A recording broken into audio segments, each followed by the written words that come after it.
नमस्ते दोस्तों, स्वागत है आप सभी का हमारे यूट्यूब चैनल में। मैं आज आप लोगों के साथ शेयर करने वाली हूँ निर्जला एकादशी व्रत की कथा।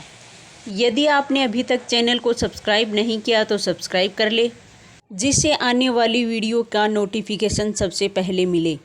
निर्जला एकादशी का व्रत सभी व्रतों में सबसे महत्वपूर्ण माना जाता है। वर्ष में 24 एकादशियाँ आती हैं, लेकिन जेठ माह के शुक्ल पक्ष में आने वाली एकादशी सबसे बड़ी एकादशी मानी जाती है। निर्जला एकादशी श्रेष्ठ फल देने वाली भी मानी जाती है, क्योंकि इस एक एकादशी का व्रत रखने से पूरे साल की एकादशियों का फल आपको मिल जाता है। इस एकादशी को पांडव और भीमसेन के नाम से भी जाना जाता है। तो चलिए अब शुरू करते हैं निर्जला एकादशी व्रत की कथा।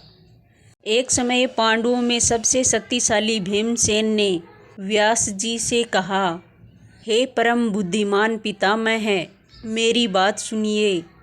राजा युधिष्ठिर, माता कुंती, द्रौपदी, अर्जुन, नकुल और सहदेव ये सभी एकादशी के दिन भोजन नहीं करते और मुझसे भी यही कहते हैं। भीमसेन, तुम भी एकादशी के दिन भोजन मत किया करो। परंतु मैं इन लोगों से यही कहता हूँ, लेकिन मुझसे भूख बर्दाश्त नहीं होती। मैं भगवान की पूजा शक्ति आदि तो कर सकता हूँ, दान भी दे सकता हूँ, परंतु मैं भोजन के बिना नहीं रह सकता। इस पर व्यास जी ने कहा, हे भीमसेन, तुम नरक को बुरा और स्वर्ग को अच्छा समझते हो तो हर महीने की दोनों एकादशी के दिन अन्न मत खाया करो। भीम ने कहा, हे पितामह, मैं तो पहले ही कह चुका हूँ, मैं भूख सहन नहीं कर सकता।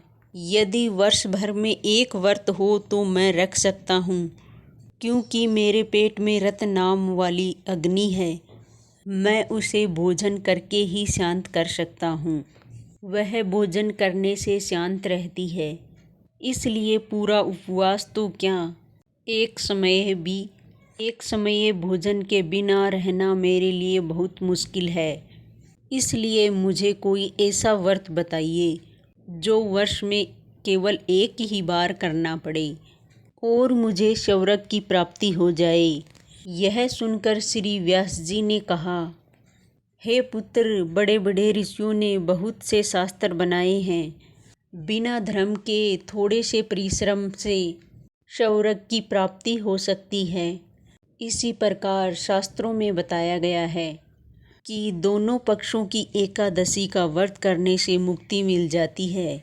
श्री व्यास जी के वचन सुनकर भीमसेन नरक में जाने के नाम से भयभीत हो गए और कहने लगे, अब मैं क्या करूं? माह में 2 व्रत तो मैं नहीं कर सकता, लेकिन पूरे वर्ष में मैं एक व्रत करने का प्रयास जरूर कर सकता हूँ। पूरे वर्ष में एक दिन व्रत करने से मेरी मुक्ति हो जाए, ऐसा कोई व्रत बताइए। यह सुनकर श्री व्यास जी कहने लगे, परसव और मिथुन की संक्रांति के बीच जेठ मास के शुक्ल पक्ष में आने वाली एकादशी का नाम निर्जला एकादशी है। तुम उस एकादशी का व्रत करो। इस एकादशी के व्रत में स्नान और आचमन के सिवा जल वर्जित है। आचमन में 6 माह से अधिक जल नहीं होना चाहिए, अन्यथा मद्यपान जैसा हो जाता है। इस दिन भोजन भी नहीं करना चाहिए, क्योंकि भोजन करने से व्रत नष्ट हो जाता है। यदि निर्जला एकादशी के सूर्य उदय से लेकर द्वादशी के सूर्य उदय तक अगर कोई जल ग्रहण नहीं करे तो उसे सारी एकादशियों का फल प्राप्त हो जाता है। द्वादशी के दिन सूर्य उदय से पहले उठकर स्नान आदि करके ब्राह्मणों को दान देना चाहिए। इसके बाद भूखे और सच्चे ब्राह्मणों को भोजन करा के फिर आपको भी भोजन कर लेना चाहिए। इसका फल पूरे वर्ष की सारी एकादशियों के फल के बराबर होता है। व्यास जी कहने लगे, हे भीमसेन, मुझे ये बात स्वयं भगवान ने बताई है।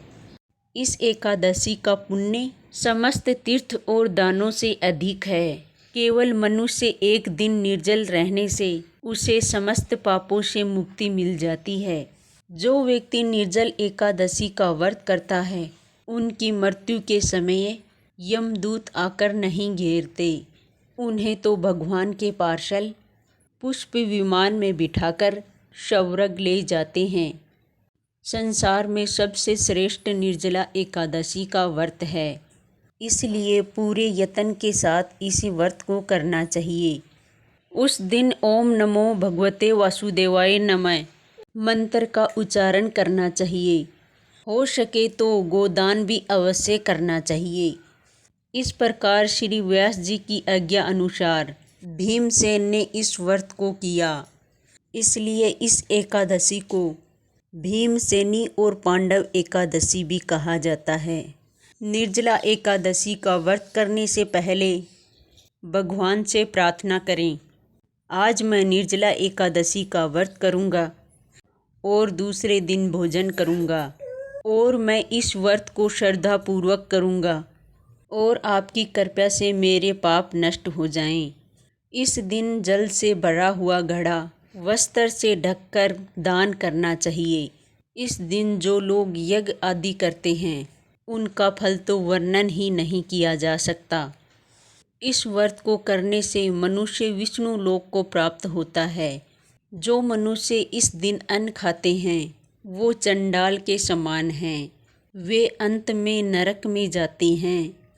जिसने निर्जला एकादशी का व्रत किया है, वो चाहे ब्रह्म हत्यारा हो, मदिरा पान करता हो, या चोरी करता हो, या गुरु के साथ द्वेष करता हो, इस व्रत के प्रभाव से वह स्वर्ग जाता है। श्री व्यास जी ने कहा, जो स्त्री और पुरुष इस व्रत को श्रद्धापूर्वक करते हैं, उसे सबसे पहले भगवान का पूजन करना चाहिए, फिर गोदान करना चाहिए और उसके बाद ब्राह्मणों को मिठाई और दक्षिणा देनी चाहिए और उसके बाद जल से भरे हुए कलश का दान अवश्य करना चाहिए। निर्जला एकादशी के दिन अन्न, वस्त्र, जूते आदि का दान करना चाहिए। जो व्यक्ति इस कथा को भक्तिपूर्वक पढ़ते और सुनते हैं, उन्हें निश्चय ही स्वर्ग की प्राप्ति होती है। तो ये थी निर्जला एकादशी व्रत की कथा। ये निर्जला एकादशी व्रत की कथा आपको कैसी लगी, कमेंट बॉक्स में हरि विष्णु जरूर लिखें।